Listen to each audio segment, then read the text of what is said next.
السلام عليكم ورحمة الله وبركاته. حالة آد وأدق أيا كتاغن جرونكا استاديوم مقدشو أو يكو عيارة أيان هيرشابيل أو مرتيا إيو قبل كبنادر أو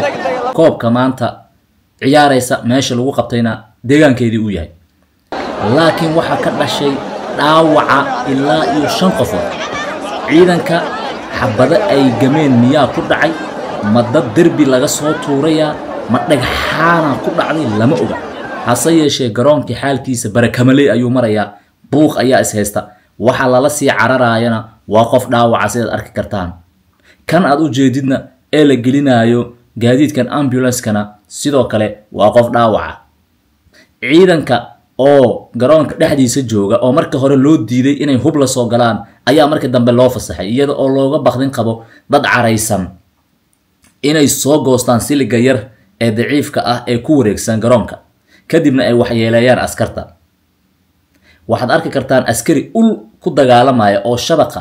gacmaha ay ku haystaan dhalinyarada garaacay iyo isaga oo ooda looga qaadayo caagado ay ka buuxaan biyo dhagxaan iyo waxyaabo kale naftiis inuu la baxsado ayay gaarsiiyeen taliyaal ayaa goobta buux dhaafiyay laakiin maaro waa u la'yihiin ciyaartii xiisaheediina waxaa dilay gabi ahaanba weerarka ay isku haayaan ciyaartooyda binjiga fadhisay ama waxa loo yaqaan keedka iyo sidoo kale kuwa ciyaaray oo qaarkood garoonka ka soo cararay oo guna soo doontay dadka goobjoogayaasha ee ciyaartii daawashada u tagay ayaa bedelkeeda daawanaya dagaal halkaas oo micnihii xamaasadii iyo waqtigii la geliyay in ciyaartan ay u dhacdo aan natiijadeeda lahayn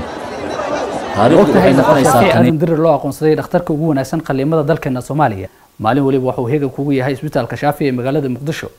ee hore u gaar ama wixii faahfaahinta dheeri kala xiriir lambarada shaashada kaaga muuqanaya markii ugu horeysay ogaalka inta la og yahay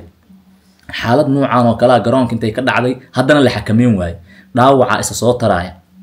sida aad u jeedaan muuqaaladanna waa muuqaalo hadda ka imaaday garoonka ciyaarta markii hore waxay ahayd mid xiisa aad u wanaagsan loo hayay dadku ay daneynayeen waxaana xitaa la dhahayay Hirshabeelle natiijadeeda ayaa laga yaabaa in ay soo baxdo oo ciyaar fiican ay sameeyso walo markii hore quus xaalkeedu lahaa haddase wax walbaba ama banaadir habadayso ama Hirshabeelle habadayso waxa xiisii ka qaaday xabadaha dhaawacyada dagaalka fiirka ah iyo faralaabka ee garoonka ka socda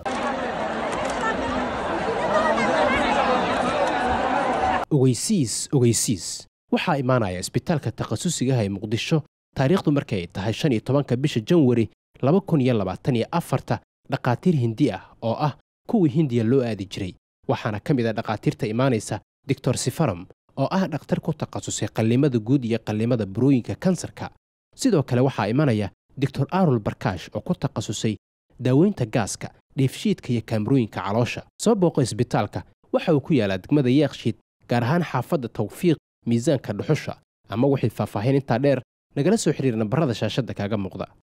saan ciyaar ma ku shaqeynay haddaba aan aadna barta rasmiga ah ee waxaan ay ka abuurantay kow dhalinyaro badan banaanka lagu dhibaateeyay qaar ticket jartay ay wasaaradda musuqmaasuq ku sameysay oo ticketkoodii ayagoo wata loo diiday buuqa dhashay si kastoo noqoto gudaha la soo galay ciyaartoodii dhexdooda markay ka dhex qaraxdayna